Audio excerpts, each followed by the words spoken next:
Hello, welcome to my channel. I am the Emanuela, and this is my podcast, Sister Say Words, where I give my opinions on matters arising, cutting across gender, relationship, marriage, belief systems, and what have you.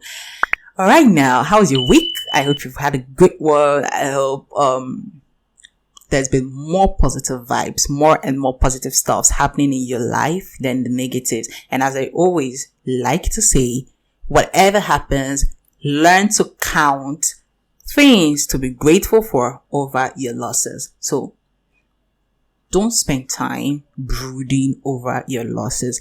Look out for the positive stuff. In the midst of all negative, there's got to be one thing you need to be grateful for. And the spirit of gratitude fills you with hope for a better future and helps you say that there's still something to live for. There's still something to be grateful for. So try to live by that principle. All right. So today on my episode, we're talking about some of the things that our culture has normalized, our society has normalized, that actually put undue pressure on us, on people. All right. And one of those things is, when are you having kids? And of course, this is after surviving the when are you getting married question. Now you're now married, and when are you having kids? And even before the getting married question, when you're growing up and they're trying to shield you from boys and they're telling you, don't go out with boys, they're going to deceive you, they're going to do this, if a boy touches you, you're going to get pregnant, face your studies. In fact, when you're seen within 10 inches of a boy, your mother is getting the gist immediately. All those nosy neighbors, they are going to tell her immediately, and they're already calling you to meet, and your father is asking, what are you doing with this boy? What, you're not going to face your studies? Okay, now you finally face your studies and you've done 5 years in school or 4 years in school, and the next thing they ask you, who is your boyfriend? No, our culture is a funny one. Like, there is no transition. They don't help you transition from one level to another. They don't try to blend the period of no boyfriend, I don't want to see you with any boy, at least blend it into, okay, now you can start, looking out for one or two things you like in a man that you could possibly marry. Like, they are so discordant.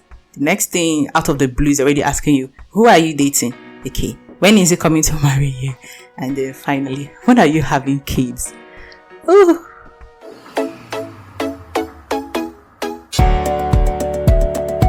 Hello, welcome to my channel. You would see some of the most controversial, weirdest, and also very pleasant conversations.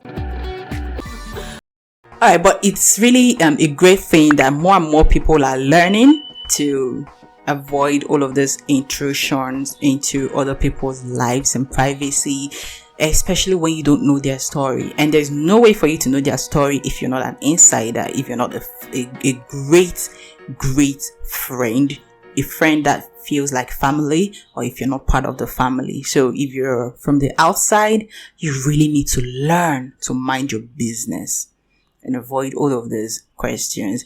So while they are learning, to balance all of this, I'm also glad that they're learning that it's okay to wait. They're learning that marriage does not equal having kids immediately. And if you're still thinking like that, please start dropping it. Like, the fact that you're getting married right now doesn't mean that in the next 3 months you're supposed to be 3 months pregnant. In the next 1 year you're supposed to have put to birth. And there's no pressure.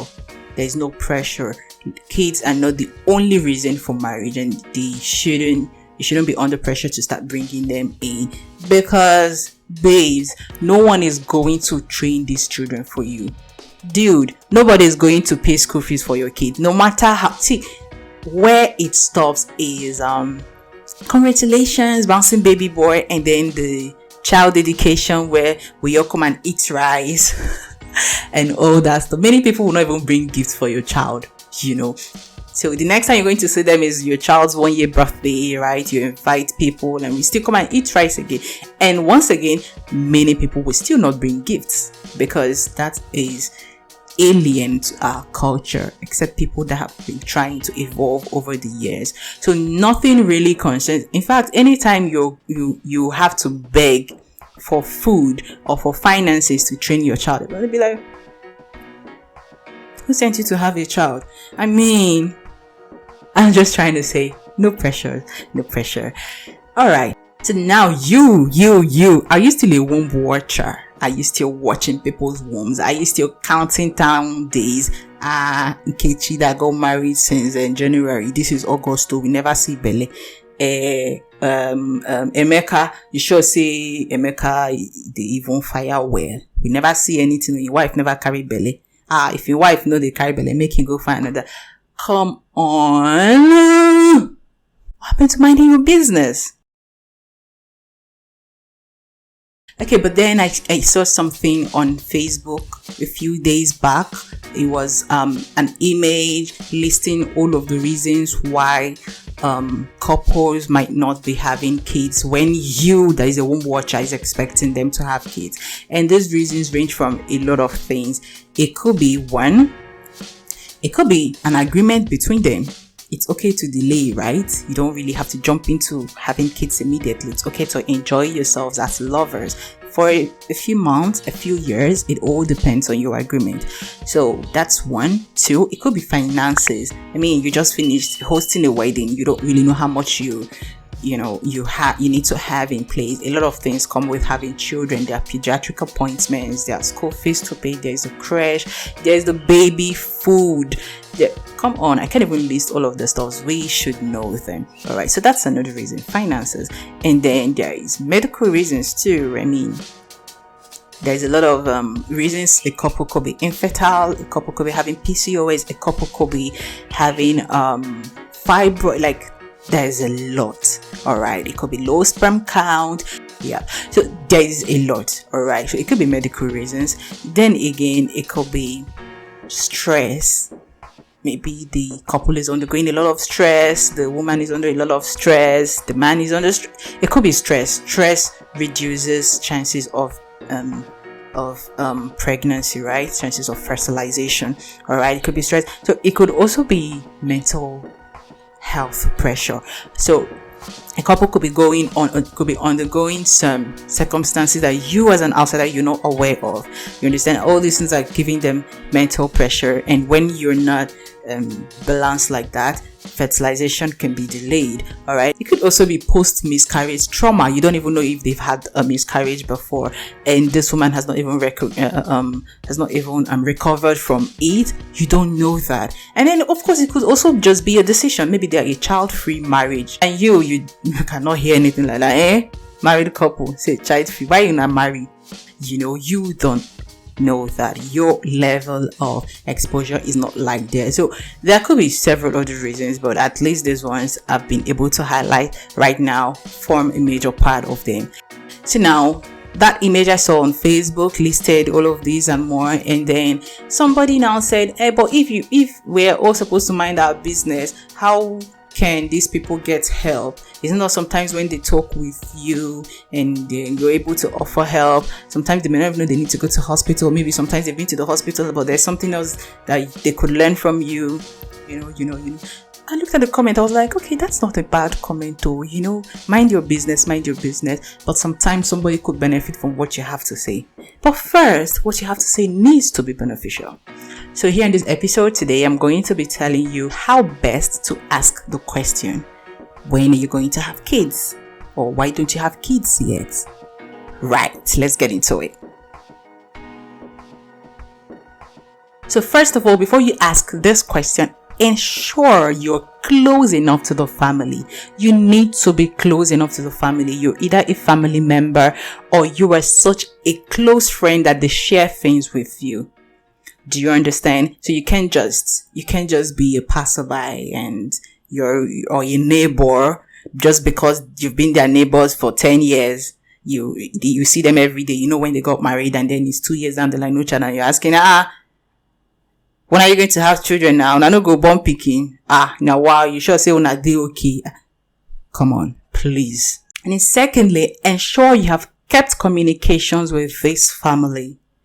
you call to ask about them, you people hang out, you gist, you share occasions, you go to events together.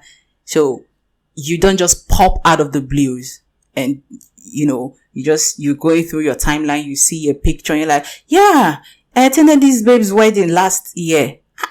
No belle. Let me pick my phone and call her. Nkechi, how far now? Una no go born. Born do fast born and make we child education. Who send you message? And then the third one, let's say you lost communications and you don't run into each other and you remember they got married and you probably attended the wedding and you're like, hey Vince, how are you? How's your husband? How are your kids? And maybe she says there is no kids. Or maybe you lost communications and you didn't even know she's got married for whatever reason, and then you guys come across each other and of course, how are you doing? Have you gotten married? And she says, yes, I'm married. And she says, oh, how's your husband? Oh, he's fine. How are the kids? And she says, no kids. And you're like, now this is where intelligence comes in. What do you do? What do you say at that point? So you're like, oh, you have kids now? And she says, no. Now there are a few things you need to watch out. How did she say? You don't know. Watch out for the body language.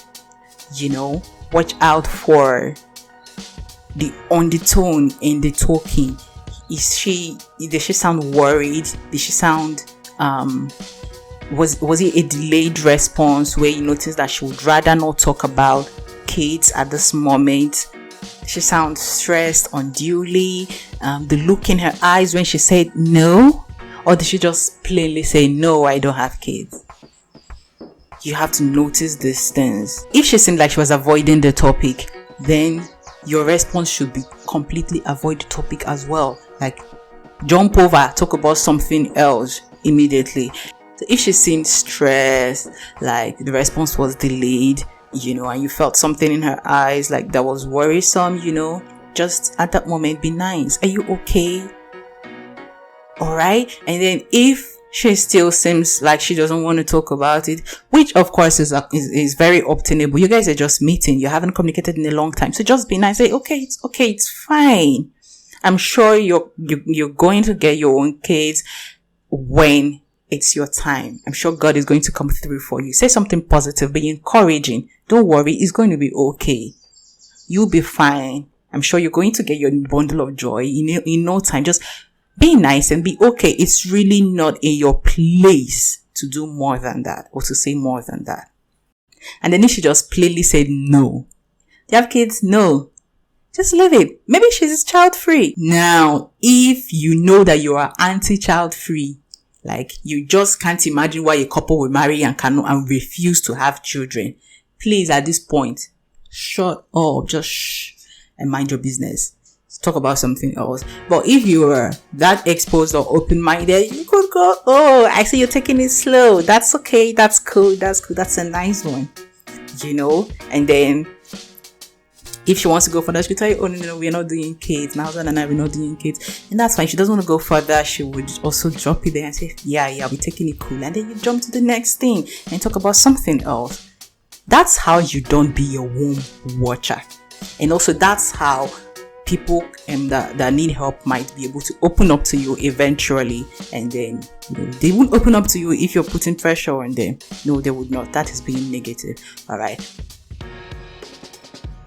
And then lastly and finally, if say you be bad belle, if you know that you don't have the capacity to be empathetic, if you know that you wouldn't have anything valuable or positive to add to this woman or this man that don't have kids yet in their marriage, please don't even bother asking. Please do not even bother watching anybody's womb. Just shut up and move on. All right. As a man too, you beware. You be careful. Watch out for those people that'll tell you, take a second wife now. If your wife no fee give you picking, find another wife. Others might tell you, try a kite outside now. Kite the fire. She fits be the one way go give you. How about? Some others will tell you, get belle first, born pikin first, money go come. Born am first. You don't know whether na him go open door for you. Now you know your belief, the level of your belief with your God. Now you know whether your pocket fit carry you small before God comes through for you. Don't listen to people. They know they borrow faith. Faith is personal. So if your faith no strong, say na this pikin go open door for you, abeg continue your family planning. Unless say it come from your mind, you dey strong, you tanda gidigba. Say make we born this pikin, good thing go come. You understand? I pray make you no get 3 plates or twins is well. God to provide the wahala. And so that is it for this episode. What do you think about this? And do you have any other suggestions on how people can go about this and how people can actually learn to mind their business as well? Tell me in the comment section. I'll be waiting for you in the reply. Thank you so much for watching this video, and please like, subscribe if you haven't subscribed, and help me share this video. Thank you so much and have a lovely rest of the week. To join in on my podcast conversations, drop your opinions in the comments. They may agree with mine, they may contradict, but your comments may be featured in a next episode. Catch my podcast on the go by listening in on iTunes, Google Podcasts, Spotify, or your favorite podcast platform. Simply search for Sister Say What on your favorite podcast platform.